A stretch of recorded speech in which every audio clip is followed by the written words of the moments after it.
Nora Calloway did not cry. That was the detail everyone in Dusthaven forgot to mention when they told the story later.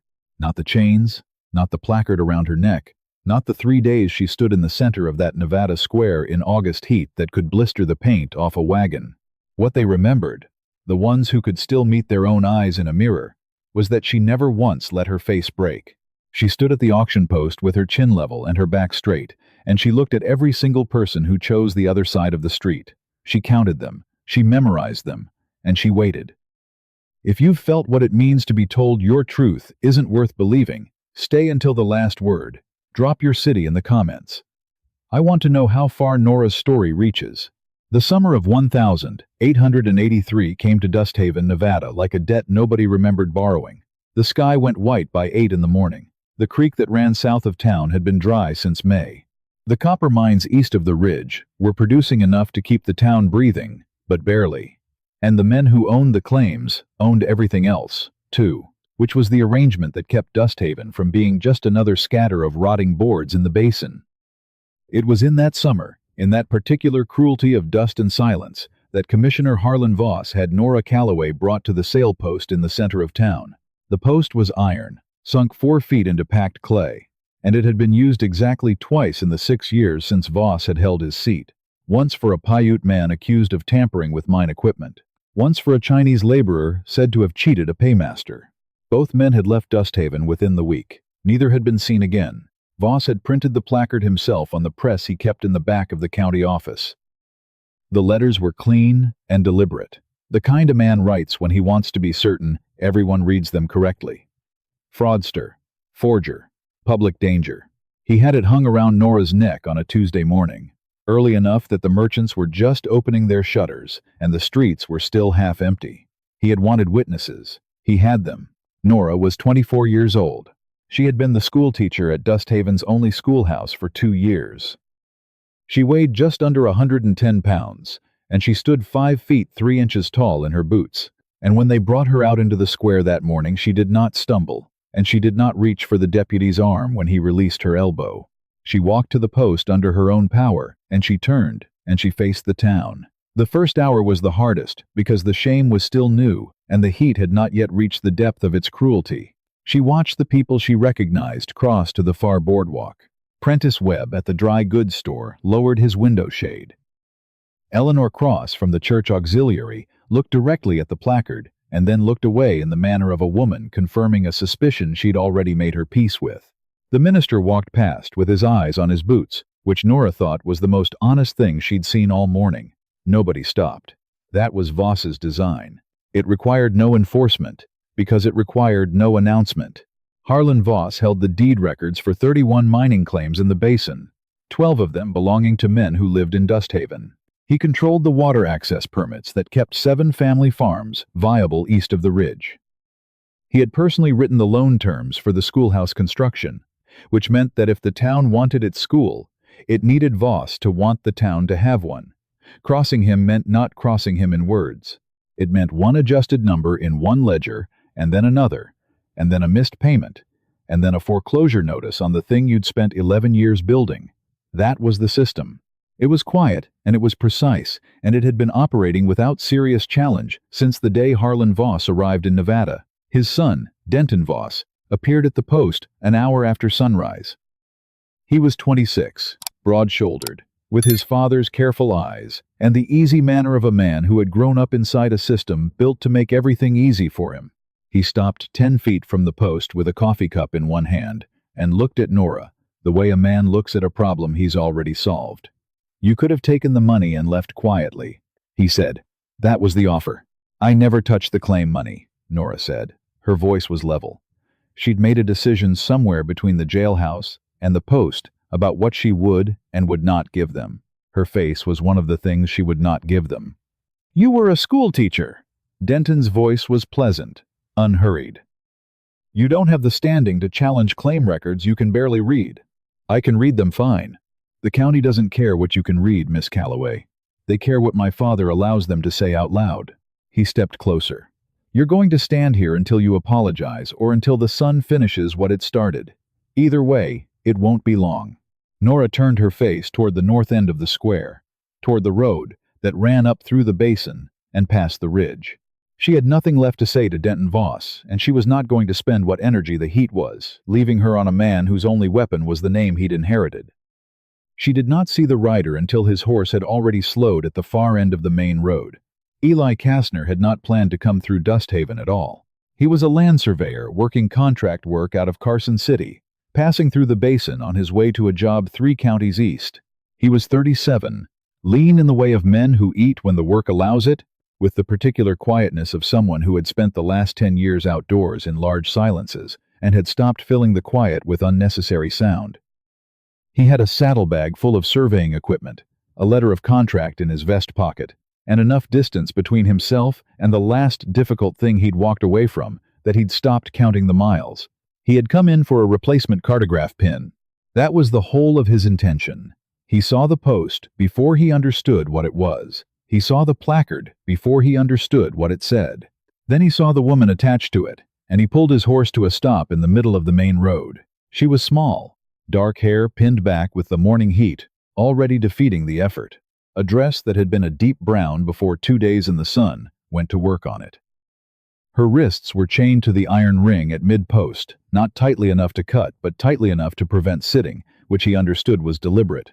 Her chin was up. She was looking at the man standing before her with an expression Eli found difficult to name. It was not fury, and it was not despair. It was the specific, controlled stillness of a person who has decided exactly how much of themselves they are going to protect and is protecting it with everything left. He sat on his horse for a long moment. The honest accounting of it, the version he would give himself later in the dark, was that he hesitated. He felt the shape of what stopping would cost him, his contract, his neutrality. The careful, uncomplicated life he'd spent the last several years constructing out of work and motion, and the agreement not to plant himself anywhere long enough to become responsible for it. Then the woman at the post turned her head, feeling the weight of being watched, and she looked directly at him. She did not ask him for anything. She did not perform her distress. She simply looked at him with clear eyes, patient in the way of someone who has already decided they will survive this, regardless of what any stranger on a horse chooses to do, but who has not yet entirely given up on the possibility that one human being in this town might behave decently. Eli stepped down from his horse. Denton Voss heard the boots on the packed clay and turned around. "Step away from her," Eli said. Denton's expression shifted. "Not fear, just recalibration. This is a county matter, friend. You'd do well to—" "I'm not your friend."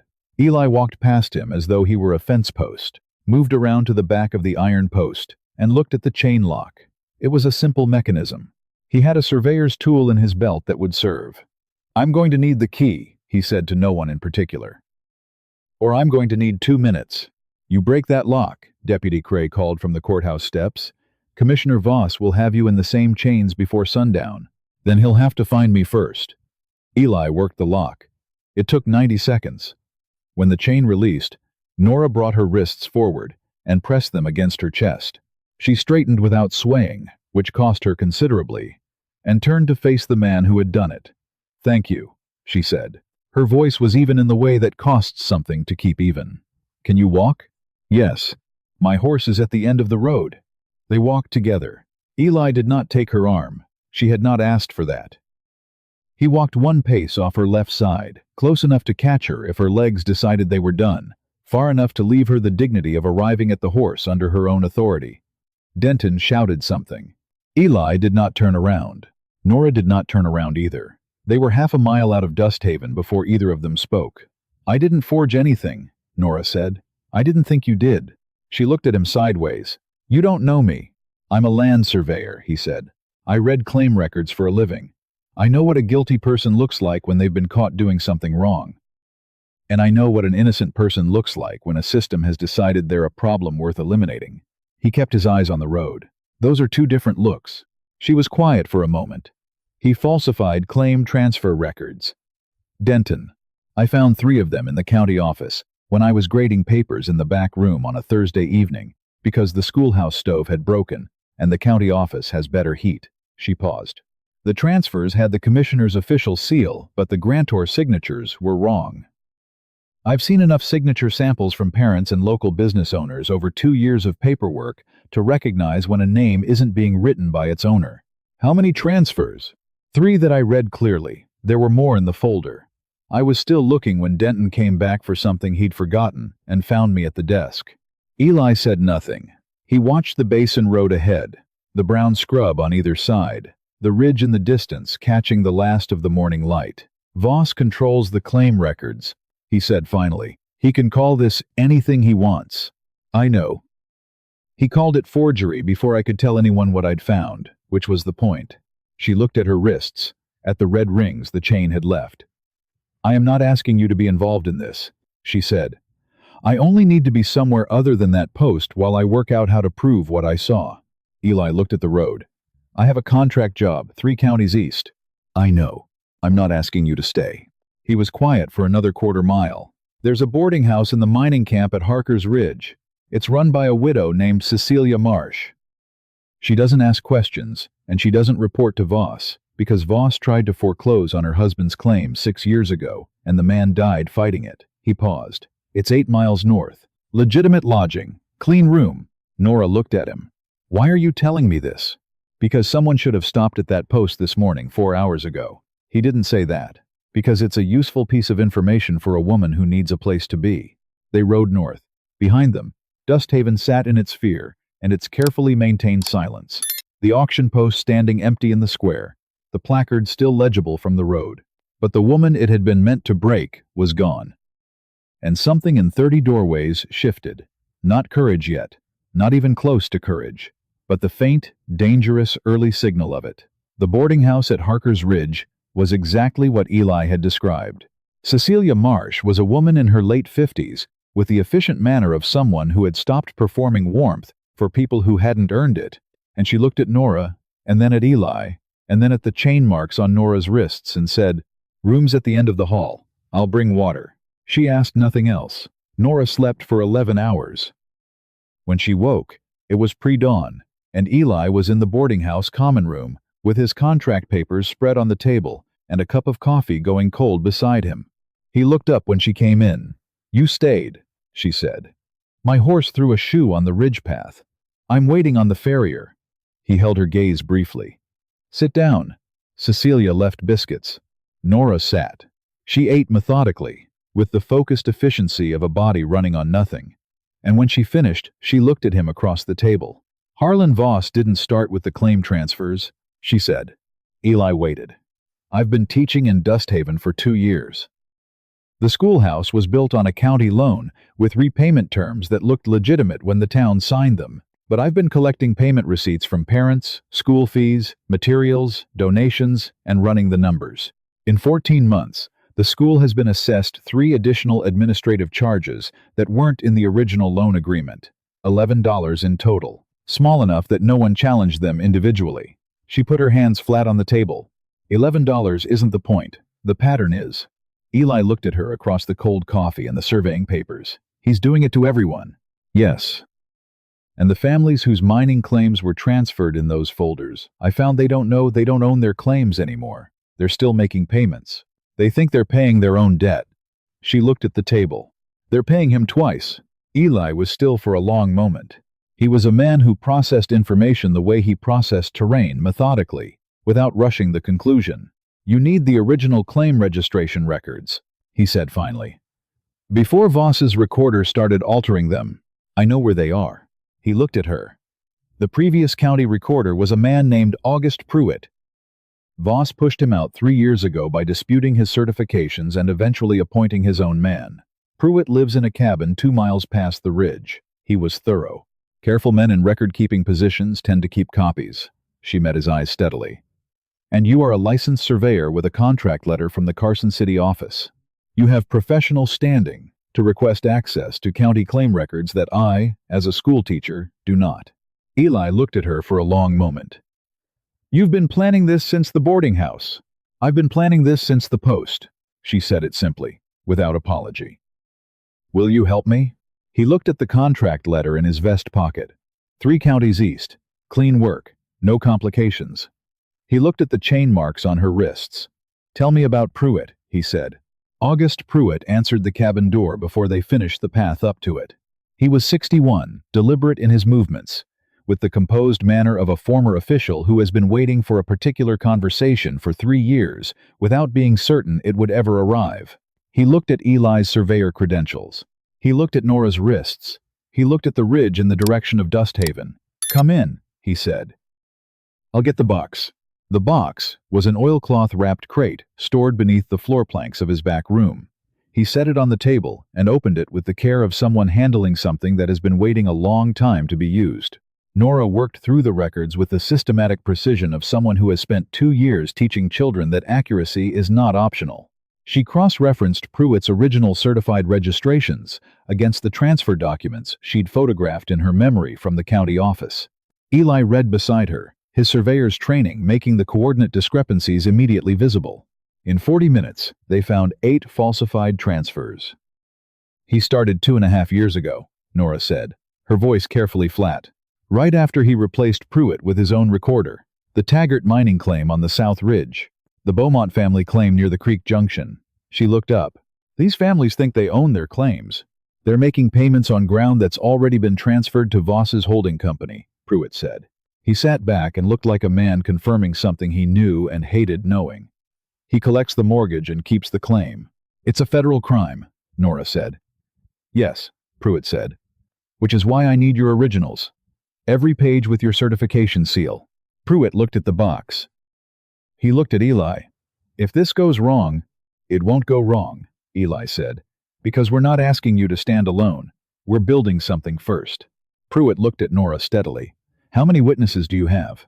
"Not enough yet," she said. "But we start today." They went to Cecilia Marsh first. She listened to everything without interrupting. When Nora finished, Cecilia folded her hands on her kitchen table and looked at the window toward the basin for a long moment. "The night they told me my husband's claim was being contested," she said, "I went to the county office and asked to see the disputation record. The clerk told me the records weren't available for public inspection. I asked what the basis for the contest was. He told me to speak to the commissioner." She paused. "I went to Voss. He told me Thomas had made errors in his original filing.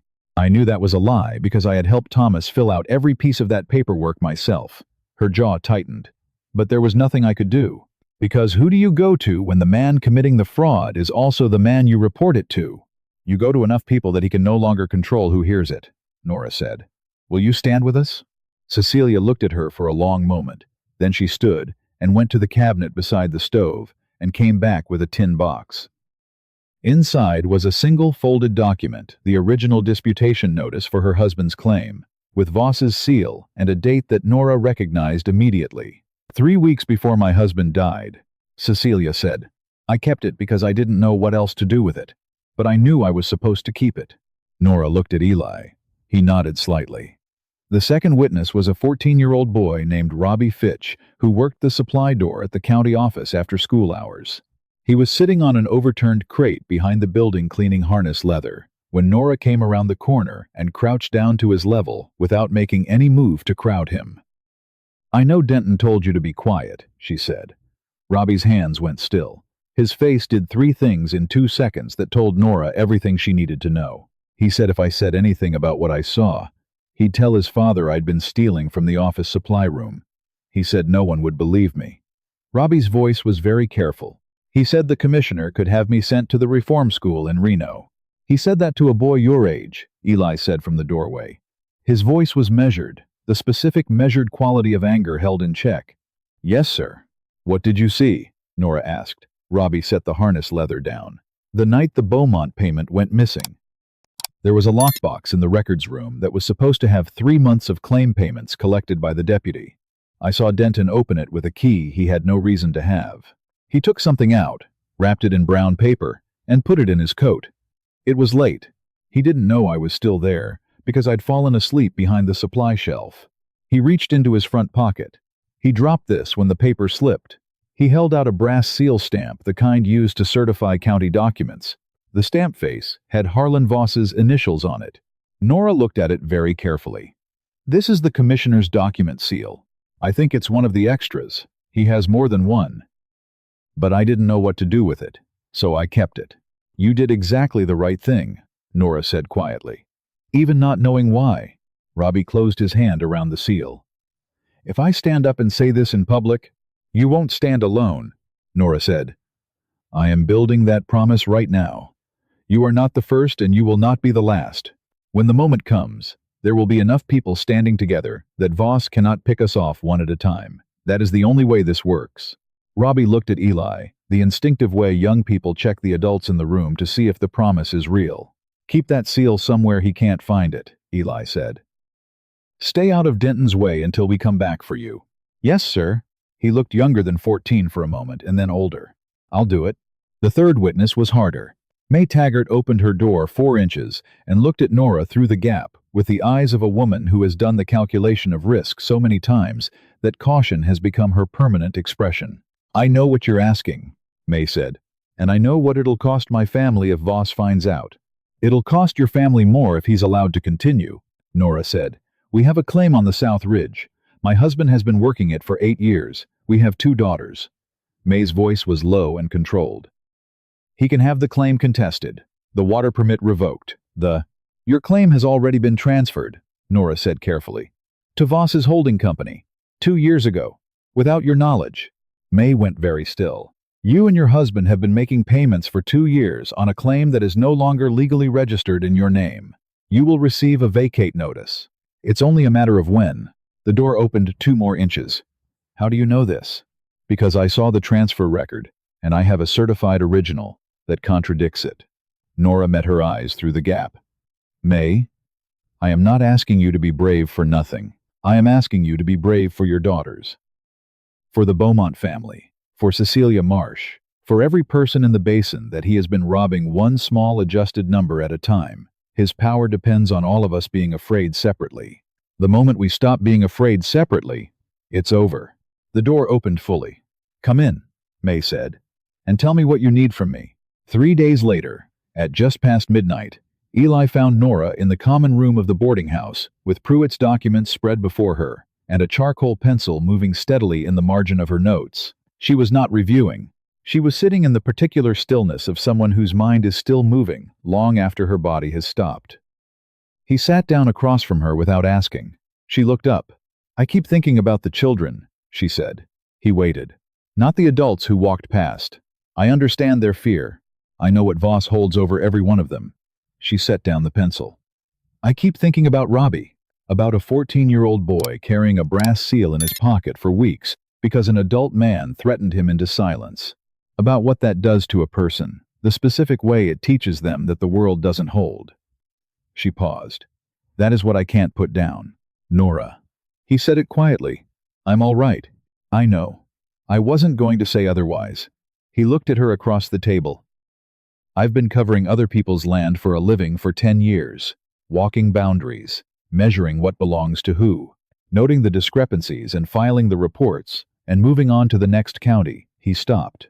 I don't think I knew until 3 days ago that filing reports and moving on wasn't the same as doing something about what the reports said. She looked at him.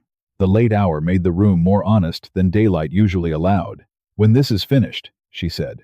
It was not a complete sentence. When this is finished, he agreed. She looked back at her papers. The Claim Assessment Office in Carson City holds the Federal Register for Nevada mining territories. If Pruitt files his certified originals there directly, every transfer Voss's recorder made in 3 years is subject to federal review. Voss has no jurisdiction over the federal office. How do we get Pruitt there safely? Monthly supply run from Harker's Ridge goes to Carson City in 2 days. Cecilia's nephew drives it.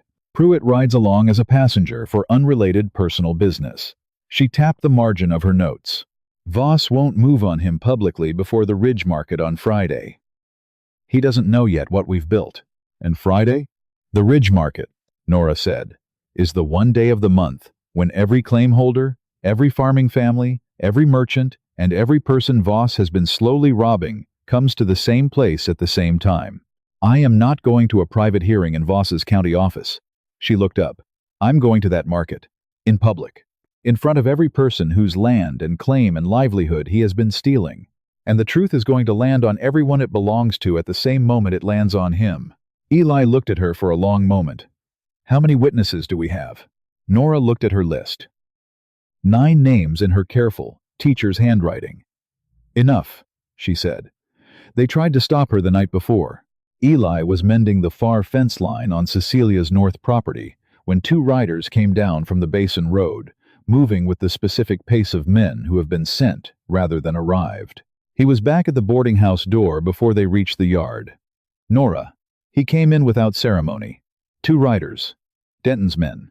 She was at the stove. She turned the heat down on what she was cooking with the deliberate calm of a woman who intends to finish what she has started, regardless of what happens next. The riders delivered their message from horseback. The commissioner had filed an additional criminal complaint. She was ordered to present herself at the county office by morning or face escalated charges. Tell the commissioner, Eli said from the doorway, that if any person comes onto this property uninvited, I will ride to Carson City and file a formal survey dispute with the Federal Land Office regarding every coordinate irregularity in his recorded claim transfers. And I will bring documentation. He stepped forward. Tell him I am a licensed federal surveyor, and my filings go directly to the territorial office. He has no jurisdiction over what I submit. The lead rider looked past Eli to where Nora stood in the doorway. That the woman? That's Cecilia Marsh's guest, Eli said. On private property. Ride on. They left. Nora came to stand beside him on the step. You mentioned documentation. I have Pruitt's originals, your notes, and 11 years of professional standing, he said. That is documentation. She looked at him. We need witnesses. We have 9. We need them to know what they're walking into tomorrow. Every one of them, confirmed tonight. They spent the next 3 hours writing to every name on Nora's list. May Taggart, who stood in her doorway with her jaw set, and said yes without hesitation. Cecilia, who had already told her nephew to be ready with the wagon at first light to take Pruitt south. Old Harold Beaumont, who had been paying his claim mortgage for 8 years and went white as chalk when Nora laid out the transfer document, and then went quiet in the manner of a man deciding something permanently. He said, I'll be there, front of the line. When they came back to the boarding house at 2 a.m, Nora sat with the documents in order and wrote the names of every witness in sequence, the order she would call them, the specific piece of evidence each one carried. Eli watched her work. You were a recorder, he said. Before the schoolteacher. Bookkeeper. Land title office in Utah Territory. 3 years. She kept writing. They let me go when the regional manager decided that a woman managing title records made the clients question the integrity of the process.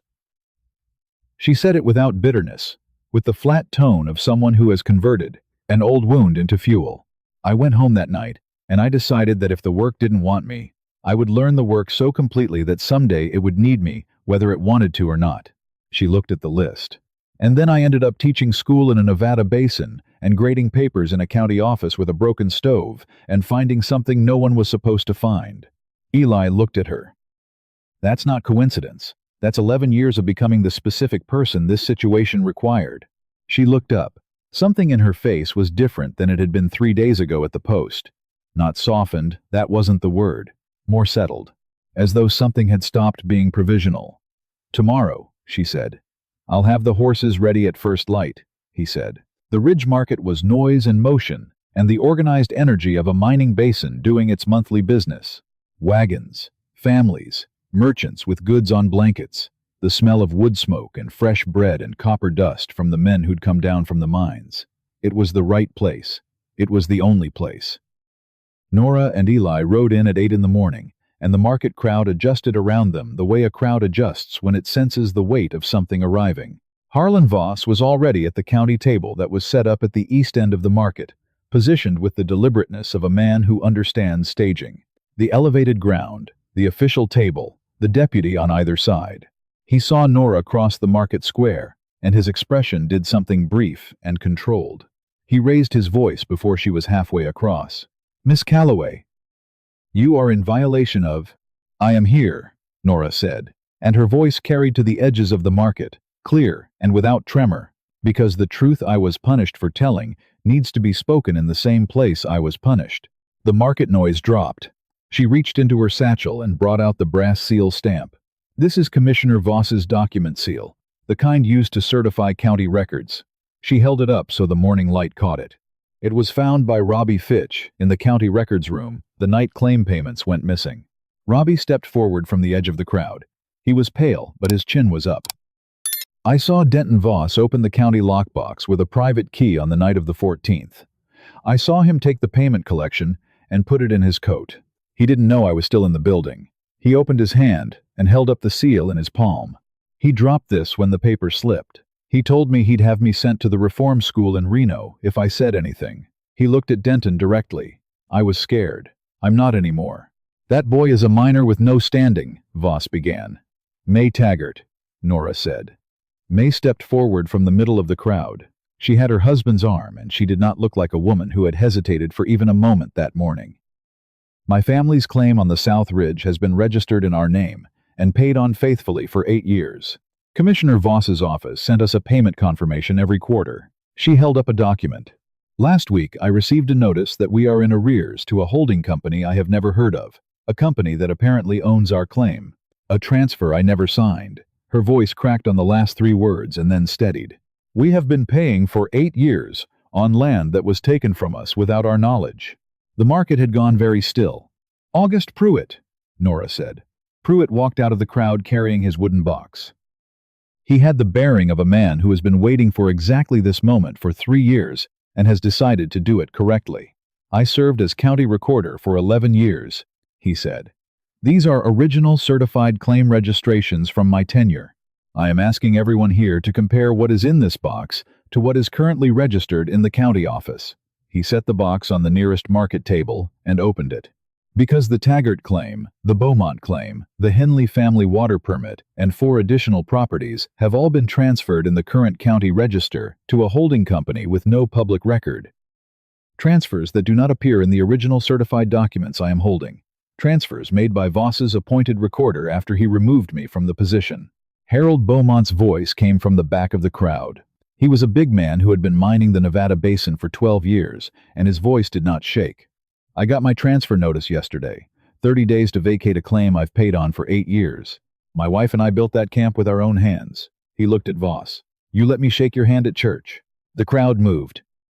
Not dramatically a collective physical shift, the kind that happens when 30 people recognize something they had feared or suspected or carefully decided not to look at. Cecilia Marsh stepped forward. She held a single folded document. The disputation notice that killed my husband's claim and then killed my husband. Commissioner Voss's seal. His signature. She held it up. I kept it because I knew someday someone was going to need to know what the records actually said. Eli stepped forward. The crowd gave him room.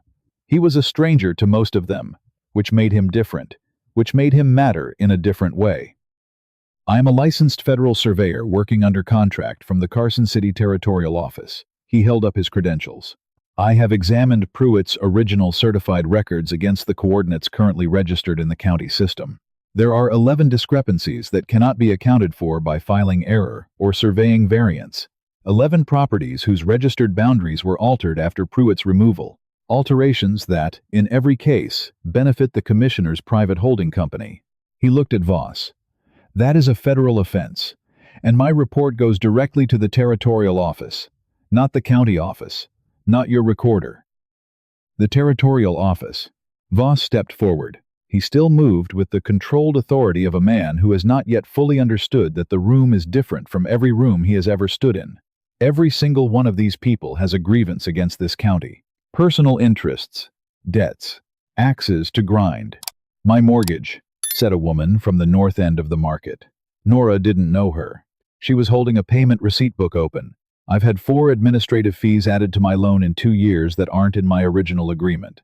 Drainage assessment, processing charge, survey update fee. She looked around her. I thought it was my mistake. I thought I'd missed something. A man near the mine supply tent said, "We have that. Survey update fee in March." I never authorized it. And then the voices came the way voices do when the thing nobody has been saying out loud becomes the thing everyone is saying at the same time. Overlapping. Urgent. The sound of a dam giving way not at one point, but everywhere at once. Voss turned to Denton. Denton looked at the seal stamp in Robbie's hand. He looked at Pruitt's box. He looked at Cecilia's document, and May Taggart's transfer notice, and the payment books coming out of purses and coat pockets throughout the market crowd. He said very quietly, "He told me no one would believe a schoolteacher." The market went silent. He said you couldn't read the records properly. Denton's voice had the register of a man whose calculation has failed and who is now performing a different kind of calculation in real time. That was what he told me. That's what he said every time I asked about the seal. Denton, Voss said, the Beaumont payment is in the floor safe at the house. Denton looked at his father with the expression of a man who has just understood something about himself that he'd been avoiding. He told me to say it was a county security procedure. I didn't. I believed him. I believed him. Nora turned to the crowd. I was somebody, she said, before any of you believed me. Her voice was clear and reached every edge of that market. I was somebody when I was chained to that post. I was somebody when 30 people chose the other side of the street. So is every person in this basin that he taught you to walk past. She looked at the faces, scared faces, ashamed faces, angry faces. That is what his system needed. Your eyes pointed somewhere else. Every time you looked up was the beginning of the end of it. The county deputy, not Cray, the other one, a man named Thomas, who had served under Pruitt's tenure and who had been sanding himself down to Voss's required shape for 3 years, walked past the commissioner's table and put his hand on Denton's arm. Come on. You work for me, Voss said. I work for this county. Thomas said it with the exhausted clarity of a man putting down a weight he should have set down long ago. I always should have. He walked Denton toward the county office. Voss stood at the market table. The crowd closed around him, not with violence, but with the quiet, inexorable weight of people who have stopped looking away. And for the first time in 6 years, there was nothing behind his authority. No fear to rest it on. No ledger that mattered anymore, because too many people were looking at it at the same time. He said nothing. There was nothing left to say. The formal work took weeks. That was the truth about justice. That the Market Square moment didn't tell you. The recorded truth was administrative. It lived in filings, and corrected registers, and federal review letters, and carefully sequenced evidence submissions. Nora knew this. She had spent 3 years in a title office. She understood that the real battle was in the documentation. She submitted 11 witness statements in writing, each signed and dated. Eli filed his survey report to the territorial office in Carson City on the day after the market, and by the end of the week, August, Pruitt had made the same trip Cecilia's nephew had mapped out, delivering his certified originals to the Federal Register. The Taggart claim was restored first, then the Beaumonts, then the other 6 properties in sequence. On the morning the last restoration notice arrived at the boarding house, Nora sat at the common room table and read it twice, and then sat with her hands in her lap and breathed. Eli came in from the property fence and saw her face. Good news. All of them, she said. Every claim restored. He pulled out the chair across from her and sat down. He looked at the letter. He looked at her. You did that, he said. We did that. No. He held her gaze. I filed a report. Pruitt supplied the records. What you did was find 9 people who were carrying the truth alone and show them how to carry it together. That is a specific skill. I want you to know that you have it. She was quiet for a moment. I want to open a land title office, she said, in the basin. People here need someone to read their documents who doesn't answer to the county commissioner. She looked at the letter. There isn't one. There's never been one. He looked at her with the directness that she'd come to understand was simply the way he was made. A man who had learned through distance and motion and years of solitary work that the true things didn't benefit from being left unsaid. I could, he said carefully, survey the territory from a fixed location just as effectively as from a moving contract. She looked at him. You have a job 3 counties east. I had a job 3 counties east. The contract is complete. She held his gaze across the table, with the common room light coming through the window and the basin spread out behind it, and the repaired fence line visible through the glass, whole and straight and holding.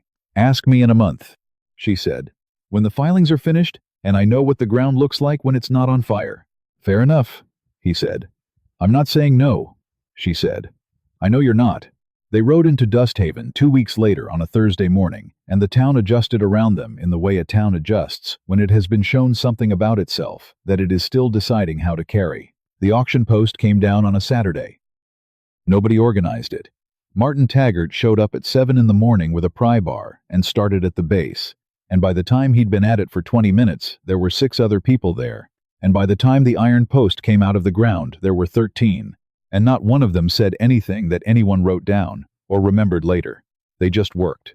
Nora was not there for the pulling down. She was at the boarding house with a deed transfer form and a client, May Taggart, first through the door of the new title office, sitting across the table with the restored registration document for the South Ridge, claim in both hands the way you hold something you nearly lost. Eli was at the window. He was watching the Basin Road, the brown scrub and the ridge in the morning light, the distance a person can see from this particular latitude when the air is clear.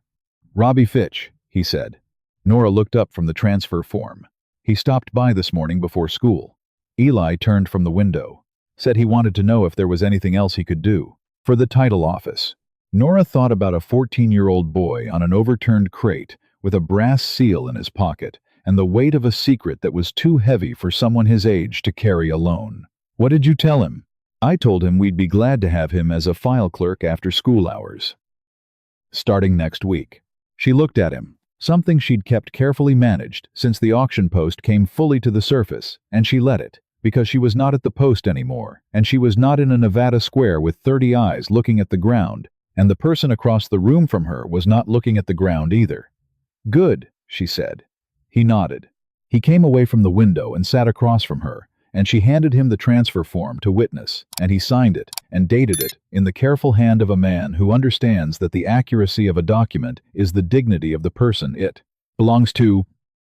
May folded the form and held it and said, "Thank you," in the stripped-down voice of someone for whom those words are carrying more than they were built to carry.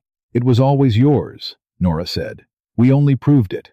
May stood and shook both their hands, and walked out the door, and down the Dusthaven main road, and past the empty clay patch in the square where the iron post had been, where now there was only packed earth and, already, in the September light, the first thin suggestion of something growing. Sometimes the bravest thing a person can do is simply refuse to look away from the truth, from someone being wronged, from the quiet voice inside that says this is not right. Nora didn't win because she was fearless.